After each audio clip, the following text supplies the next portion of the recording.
میرا نام لیلا ہے. میری عمر 16 سال ہے. میں پنجاب کے ایک شہر ساہیوال کی رہنے والی ہوں. میں بہت ہی غریب گھرانے میں پیدا ہوئی تھی. میرا کوئی بھی بھائی نہیں تھا. میری اماں لوگوں کے گھر کی صفائیاں کرتی تھیں. ان کے برتن دھونا، جھاڑو لگانا، یہ سب کام کر کے میری ماں ہمارا پیٹ پالتی تھی. ابو میرے 2 سال پہلے فالج کی وجہ سے بستر پر پڑے تھے. میں نے بھی میٹرک کے بعد اسکول چھوڑ دیا تھا اور سارا دن گھر کے کام کاج کرتی اور کبھی کبھی تو امی مجھے اپنے ساتھ کام پر لے جاتی. میں نے اپنا سارا بچپن ایسے ہی گزارا. میں ایک بہت ہی پیاری نرم نازک لڑکی تھی. دودھیا رنگ، چھوٹے سرخ بال، ایک نہایت ہی اچھی صورت رکھنے والی. لوگ اکثر مجھے دیکھ کر میری امی کو یہی کہتے تھے کہ یہ تو آپ لوگوں کی بچی لگتی ہی نہیں ہے، یہ تو چینی لڑکیوں کی طرح لگتی ہے. کیا ہی وہ دن تھے. تب میری عمر 16 سال تھی. میں ابھی اور پڑھنا چاہتی تھی، لیکن جب گھر کی طرف دیکھتی تھی تو مجھے اپنی ماں کی طرف دیکھ کے دکھ ہوتا تھا کہ وہ کیسے ہمارا پیٹ پال رہی ہے، کس طرح وہ اتنی مشکل سے ابو کی دوائیوں کا خرچہ اٹھاتی ہیں. میں تو کبھی کبھی روتی تھی کہ اللہ نے ہمیں کیسی زندگی دی ہے، میری ماں کے کیا نصیب لکھے ہیں. اللہ کو ذرا ترس نہیں آیا میری ماں کے مقدر لکھتے وقت. میں تو کبھی کبھی یہ بھی سوچتی تھی کہ کاش اللہ مجھے لڑکا بنا کے بھیج دیتا، میں اپنے ماں باپ کا اس بڑھاپے میں کچھ آسرا بن جاتی. لیکن خیر، سوچنے کو تو کچھ بھی سوچا جا سکتا ہے نا، لیکن ہوتا وہی ہے جو اللہ کی رضا ہو. میں ادھر اپنی ماں کی زندگی بتا رہی، لیکن سچ ہے کہ ان کی زندگی مجھ سے بہت اچھی تھی. جو زندگی میں اب گزار رہی ہوں کوئی اس کا تصور بھی نہیں کر سکتا. میرے جیسی زندگی تو خدا کسی دشمن کو بھی نہ دے. میں اپنی داستان کہاں سے شروع کروں، الفاظ ہی نہیں ہے میرے پاس. خدا را ایسی زندگی کبھی کسی کو مت دینا. ہر آنکھ اشک بار ہو جائے میری داستان سن کے. جب میں 20 سال کی تھی تو میرے لیے بہت زیادہ رشتے آنے شروع ہو گئے تھے، لیکن امی ابھی شادی نہیں کرنا چاہتی تھی میری. لیکن ایک دن ایسا رشتہ میرے لیے آیا کہ امی نے جھٹ سے ہاں کر دی. میں حیران تھی کہ امی ایسا کیوں کر رہی ہیں. جب میں نے امی سے پوچھا تو امی نے بتایا کہ کوئی سعد نام کا لڑکا ہے، بہت اچھا لڑکا ہے، میری ایک دوست کے جاننے والوں میں سے ہے. اس نے بتایا ہے کہ لڑکا ایک ہی ہے، اس کا کوئی بھائی نہیں ہے. 2 بہنیں ہیں جن کی شادی ہو چکی ہے اور وہ اپنے علیحدہ گھر میں رہتی ہیں. ایک ان کی امی ہے، بس اتنی سی ہی فیملی ہے. اگر تمہاری ادھر شادی ہو جائے تو مجھے امید ہے کہ تم بہت خوش رہو گی. اچھے لوگ ہیں، دیکھے بھالے ہیں، مجھے تو اچھے لگے ہیں. باقی تم بتا دو تمہارا کیا خیال ہے. میں بھی سن کے خوش ہو گئی کہ شاید میری قسمت بدلنے والا کوئی آ گیا ہے. ان لوگوں نے بولا کہ ہم لوگ سادگی سے نکاح کر کے اپنی بچی کو لے جائیں گے اور آپ لوگ جہیز وغیرہ کی ٹینشن مت لیجیے گا.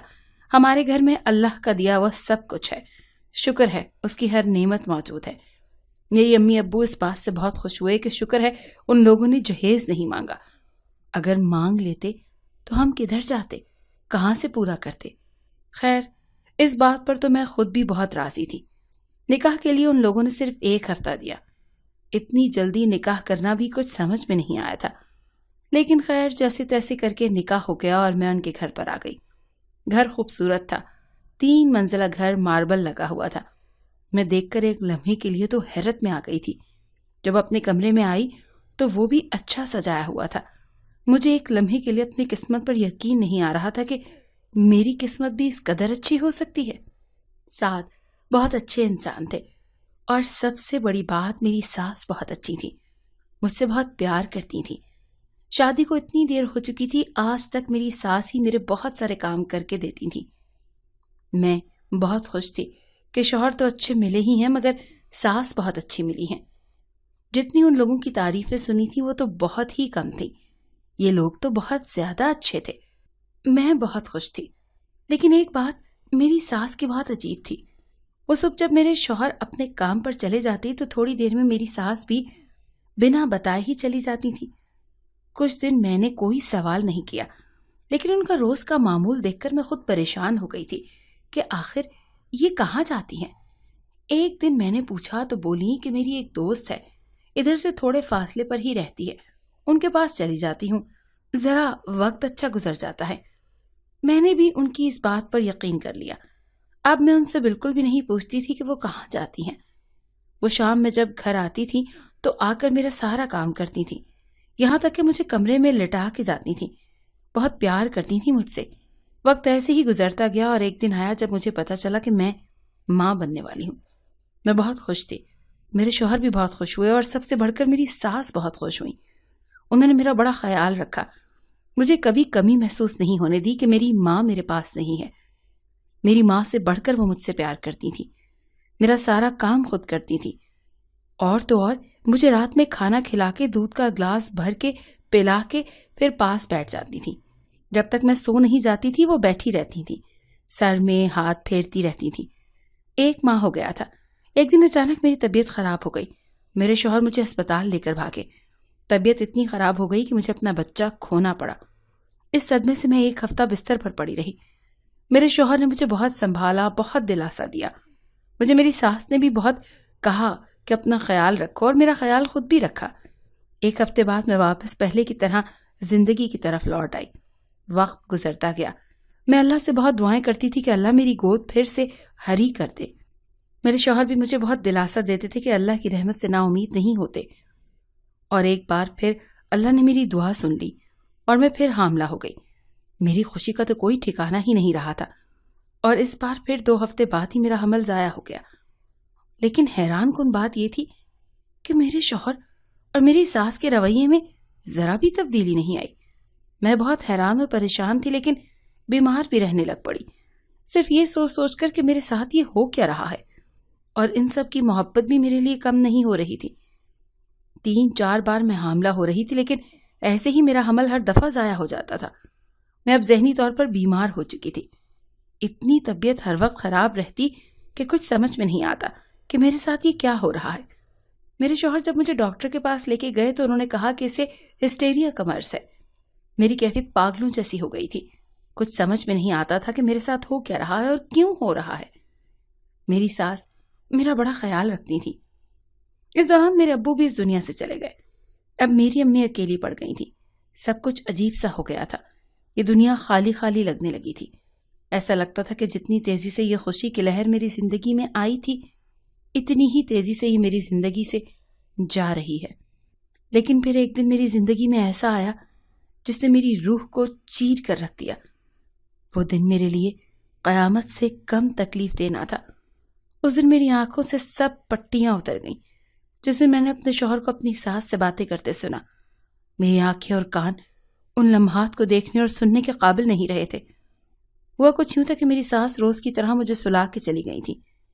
میرے شوہر کام سے دیر سے ہی گھر آتے تھے اور میری ساس ان کو کھانا وغیرہ خود ہی دے دیا کرتی تھی۔ شادی کے پہلے دن سے آج تک یہی معمول تھا۔ اس دن بھی یہی ہوا تھا۔ میں سو گئی تھی، اچانک میری پیاس سے آنکھ کھلی۔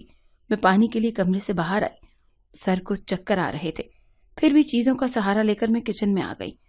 پانی ڈالا اور کمرے میں آ رہی تھی کہ اچانک ہنسنے کی آوازیں میرے کانوں میں پڑیں۔ آوازیں میری ساس کے کمرے سے آ رہی تھیں۔ میں کمرے کے پاس گئی اور کچھ سننا چاہا تو کمرے سے میرے شوہر کی بھی ہنسنے کی آوازیں آ رہی تھیں۔ میں نے غور کیا تو یہی سنا کہ ہاجرہ، جو میری ساس کا نام تھا، آہستہ بولو، لیلا اٹھنا جائے۔ تو آگے سے ہاجرہ کہتی ہے، وہ نہیں اٹھنے والی، میں نے نیند کی گولی دے کر اسے سلایا ہے، وہ صبح تک نہیں اٹھے گی۔ یہ سن کر دونوں پھر زور سے کہکہے لگانے لگے۔ میں اتنی بات سنتے ہی گرنے والی تھی۔ مجھے اپنے کانوں پر یقین نہیں آ رہا تھا کہ آج تک میں نیند کی گولیاں کھاتی رہی ہوں۔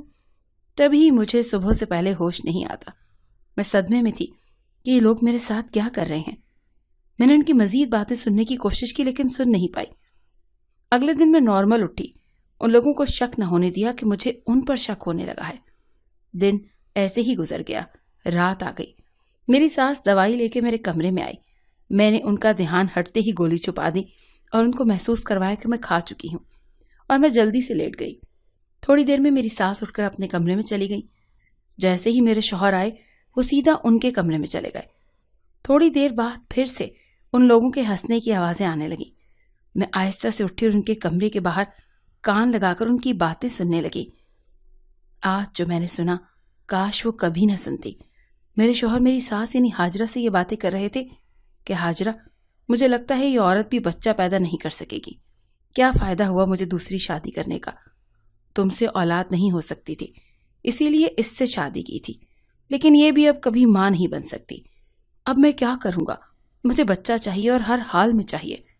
حاجرہ بولی، ہاں میں اپنے شوہر کی ایک اور اس سے بھی بڑی پیاری لڑکی سے شادی کرواؤں گی، دیکھنا وہ آپ کو بچہ دے دے گی۔ سعد بولے، اس کا کیا کریں؟ حاجرہ بولی، یہ ایسے ہی مر جائے گی۔ تو اس بات پر دونوں ہنس پڑے۔ یہ سب سننے کے بعد میرے تو پاؤں کے نیچے سے زمین ہی نکل گئی۔ میں نے تو کبھی ایسا سوچا بھی نہیں تھا کہ جس عورت کو میں اپنی ماں کا درجہ دے رہی ہوں وہ تو میرے شوہر کی پہلی بیوی ہے۔ یہ سب میرے ساتھ کیا ہو رہا تھا کچھ پتا نہیں چل رہا تھا۔ میں جلدی سے اپنے کمرے میں بھاگ گئی اور کمرے کی کنڈی لگا کر رونے لگ پڑی۔ میرے ساتھ ایسا کیوں ہوا ہے؟ میں نے ایسا کیا کیا تھا جس کی مجھے یہ سزا ملی؟ خود پہ اب غصہ آ رہا تھا۔ سجدے میں گر پڑی، اللہ کے سامنے روئی۔ اب میں اپنی موت کو بہت قریب دیکھ رہی تھی۔ دل میں خیال آیا کہ صبح سعد کے کام پر جانے کے بعد حاجرہ سے ایک بار پوچھوں گی تو صحیح کہ ان لوگوں نے میرے ساتھ ایسا کیا کیوں۔ زندگی تو میری اب ختم ہی ہے، ایک بار ان سے جواب ضرور لوں گی۔ روتے روتے کب آنکھ لگ گئی پتہ ہی نہیں چلا۔ صبح جب میری آنکھ کھلی تو سعد کام پہ جا چکے تھے۔ میں اٹھی اور سیدھی حاجرہ کے کمرے میں چلی گئی۔ حاجرہ میری طرف دیکھ کر حیران رہ گئی کہ میں ایسے اس کے کمرے میں کیسے آئی۔ میں سیدھی اس کے قریب جا کے اس کا ہاتھ پکڑ کر بیٹھ گئی۔ حاجرہ، تم نے میرے ساتھ ایسا کیوں کیا؟ اتنا بڑا دھوکہ تم کیسے کر سکتی ہو میرے ساتھ؟ میرے یہ سوال پر حاجرہ کو چونکا دینے والا جھٹکا لگا۔ اسی وقت حاجرہ اپنی اصلی حالت میں آ گئی اور بولی، تمہاری اب ہمیں ضرورت نہیں ہے، میں بچہ پیدا نہیں کر سکتی، اسی لیے میں نے اور سعد نے مل کر یہ سب کیا، لیکن میں یہ بھی نہیں چاہتی کہ سعد کی کبھی بھی اولاد ہو میرے علاوہ، اسی لیے میں تمہارے بچے بھی مارتی رہی اور تمہیں ایسی دوائیاں دیتی رہی جس سے اب تم اندر سے بالکل خالی ہو گئی ہو۔ بہت جلد اب تم اوپر پہنچنے والی ہو۔ دودھ میں تم کو دوائی ملا کے دیتی تھی، دیکھو کیسا حال کر دیا ہے میں نے تمہارا۔ یہ سب باتیں مجھے تیر کی طرح لگ رہی تھیں۔ میں نے حاجرہ کو اس کے کاندھے سے پکڑ کر ہلایا اور صرف یہی بولا کہ اللہ انصاف کرنے والا ہے، تم نے جو کیا اس کی سزا ضرور پاؤ گی، میں تمہیں اب کچھ بھی نہیں کہوں گی، اللہ مجھے انصاف دے گا اور تمہیں اس کی سزا ضرور دے گا۔ میں وہ گھر چھوڑ کر آ گئی اپنی ماں کے پاس۔ تھوڑے دنوں کے بعد خبر آئی کہ دونوں کی کار ایک ٹرک میں لگی اور وہ دونوں ہی وہیں مر گئے۔ اللہ کی لاٹھی بے آواز ہے۔ میں بھی اب اپنی اس زندگی کے آخری دن ہی گن رہی ہوں۔ کیا میں نے اللہ کے اوپر فیصلہ چھوڑ کر صحیح کیا؟